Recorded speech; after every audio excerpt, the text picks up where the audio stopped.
Welcome everybody, it's Brew Day here at Gackenbach Brewery. Today what we're having on our brew list today is going to be a nut brown ale. Very similar to the brown ale that I did last time, except that was an English brown. This is going to be an American spin on using all American grains. Pretty interesting mixture of grain. Let's take a look at the grain first. Here we got a total of about 11 pounds of grain. It's got 9 pounds of pale malt 2-row in there, about a pound of flaked oaks. I think there's a pound of caramel crystal malt 60L in there, and some victory malt, about a half pound. I think there's like a quarter pound of some chocolate malt in there. I've got my mash tun right there, preheating with some water, getting it up to temperature so that it holds a steady temperature for the mash a little bit better, preheating it. And my hot water tank as well, it's preheating. I just brought my mash water, for about 4 gallons up to temperature, about 168 or so degrees in here. So we're about ready now to add it to the mash tun and start adding the grain, get the mash going. Be right back. Here we have our mash. The water's been added to the grain, making what we call the mash. And there's the mash. It is set with the, checked it with my thermometer. It is right at 152 degrees, right where we want it. Keep it capped from here on out till the next hour goes by, and we come back and we're ready for the next step. Okay, the next step is 1 hour into our mash. We're now time to step it up the grain bed to, I believe, 168 degrees by adding some boiling water. It will mash for another 10 minutes. So we'll open up the mash cooler. And there's all that delicious mash. And according to the recipe, we need to add about 2 gallons of boiling water. Each of these are 2 quarts, or half a gallon.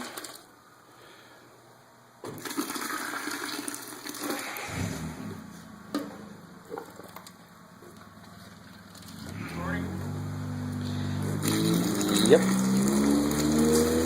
Need a handyman? Need a handyman to record for you? No. It smells so good. Don't burn yourself. Don't burn yourself.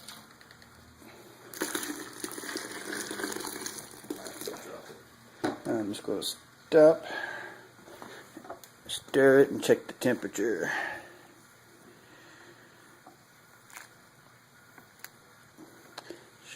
The temperature we're shooting for with this next step in the mash is 204 degrees. This beer is finally... excuse me, 168 degrees, I think. Yeah, 168. So when it's finally done, you know we're going to drink one together. Okay? Your mom.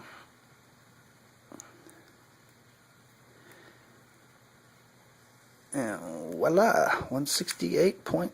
Well, we may be a degree over. It looks like 169. Oh wow, look at that. Darn it, we're 1 degree over. So I'll just stir it for a second, let it drop. Let it drop a degree, and then we're going to cap it. Let it mash for another 10 minutes. And we'll be back. Alright, the first runnings are coming. I filtered it through. I took a picture, captured the first couple of quarts, I guess, recycled it back on top here, on top of that lid to distribute it. And what this does is you do that a few times until it runs clear, and that sets the grain bed and get you as clear wort. It's called wort. Get you as clear wort as you can for your boil. So we're taking off the first runnings now. And then here soon, I'll start the hot water tank dripping in on top too, and we'll keep going until we get our full. I guess pre-boil volume is going to be about 6 gallons, a little over 6 gallons. So come back more when I start to get the water going. Okay, the first runnings are complete. So I'm doing the sparge now, what's known as a fly sparge, because it's a slow continuous running. So coming from our hot water tank, which has got 168-degree water in it, flows through to my sparging arm, which just trickles the water ever so gently on top of the grain bed there. I keep about an inch of water over top the surface of the grain bed. And then it runs through here. And this process can take about an hour to get all of it out of here, because it's slow and steady. The towel's just there to help hold the heat in.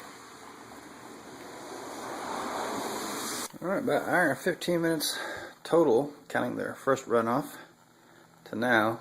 We're just about done with the sparge. Take it nice and slow is the best way to extract all the sugars from the grain. You'll notice how much clearer the runoff is now as compared to the total clarity or color of the beer itself. It's being a dark brown beer. Well, not real dark, but pretty dark.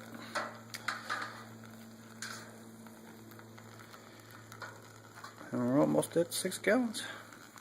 6 gallons is what I'm shooting for my pre-boil volume. I'll boil off a good half gallon or more just during the 1 hour boil. And then there will be some dead space from the carboys and stuff like that. So I'm trying to get a total of finished product of 5 gallons of usable beer when we're done. So won't be much longer. We'll stop the sparge and put it over on the burner and bring it to a boil. One thing I'm going to do now, I'm going to take my hydrometer, give me a sample of the beer, and we'll see where we are now as far as our specific gravity goes.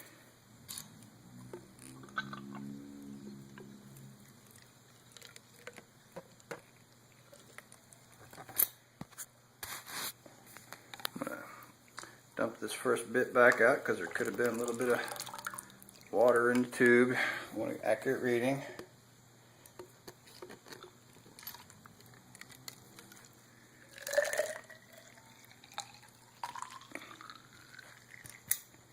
Just till the hydrometer floats. Oh, this is way too hot to get a good reading yet. So we'll let it cool over here.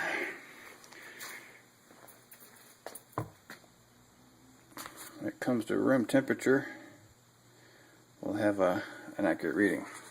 Come back to that. Okay, it's 12:40. We just hit the hot break. Got a good rolling boil going. Takes 2 hands for me to do this. There's my hop sack in there. Can't see too clearly because of the break on it, but there you go. It's got the first hop addition in it. This one will be in for 60 minutes for the full boil.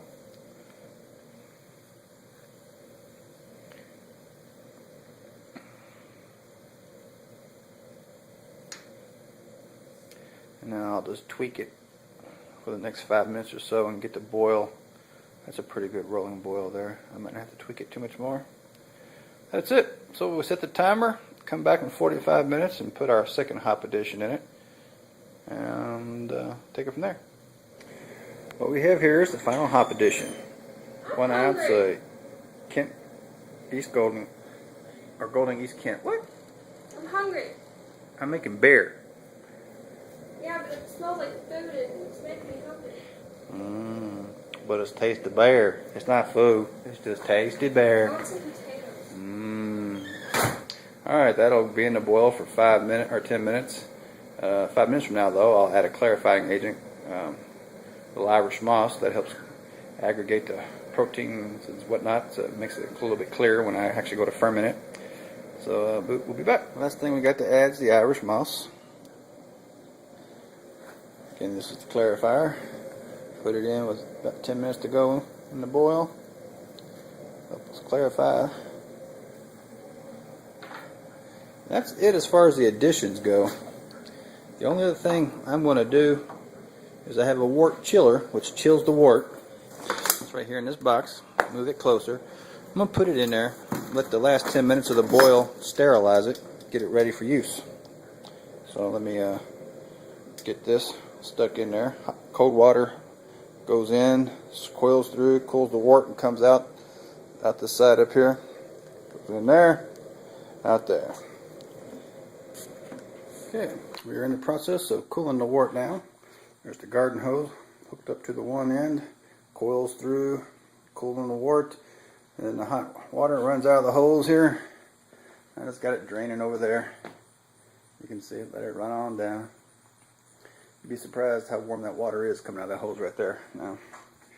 So this usually takes about a half hour to get this, 20 minutes or so, to get this down to around 70 to 80 degrees.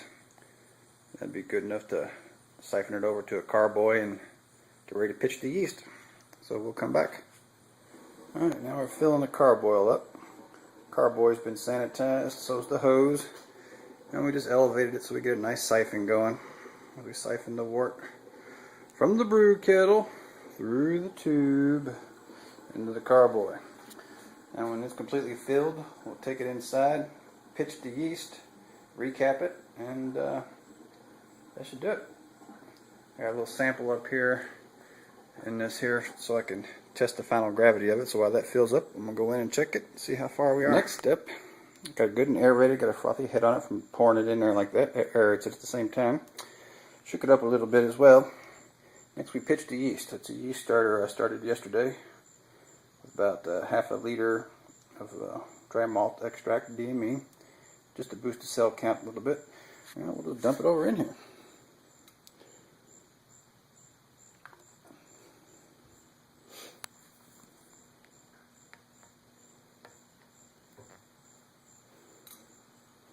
Let's see how well I can do this.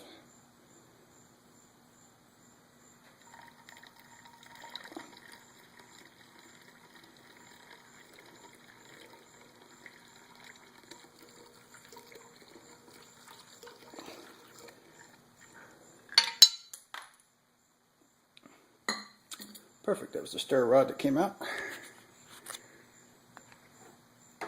Cap it back. Now I'll leave the big tube on instead of this thing here. This is a little bubbler. This is what I will eventually, only thing I'll need, but since it's a brand new and I got a lot of yeast I just dumped in there, fermentation is liable to take off very rapidly and it could blow out, pop the top off this. So I put a big hose up there first. I'll put the other end of it into a water jug or something to let it bubble through that, and we'll be good. Now we just gotta wait. Alright, here we are. You can see the yeast is really starting to get active in there. This is what I think is really cool. That's not sediment in the beer, that's the yeast. It's a flocculent yeast. See the big head that's starting on it? Kind of neat. Look at it. This is only, let's see, well, it's what, 9:30 now, so this is about 5 hours, 5 to 6 hours, about between 6 and 7 hours, I guess. I can't exactly remember when I started it, but that's why I got the big blow off tube going on over here. You can see bubbling like crazy. If that top cake gets too big overnight, it should hopefully flow through that much bigger tube and spill over into that without plugging it up and blowing the top off of it. That pressure, this is putting out a lot of CO2. You see it bubbling, it's constant bubbling. So you can imagine if that got plugged up, bubbling that fast, it wouldn't take long for that to build up enough pressure there to pop that whole top off. Kind of cool. Oh, it's going to be good. Now all this active yeast that you see in here stirring around all on its own, this is just violent fermentation. This is just going crazy. When all this settles out, when all the fermentation is done, you end up with a big deep trub of it here in the bottom, and the beer is set on top of it.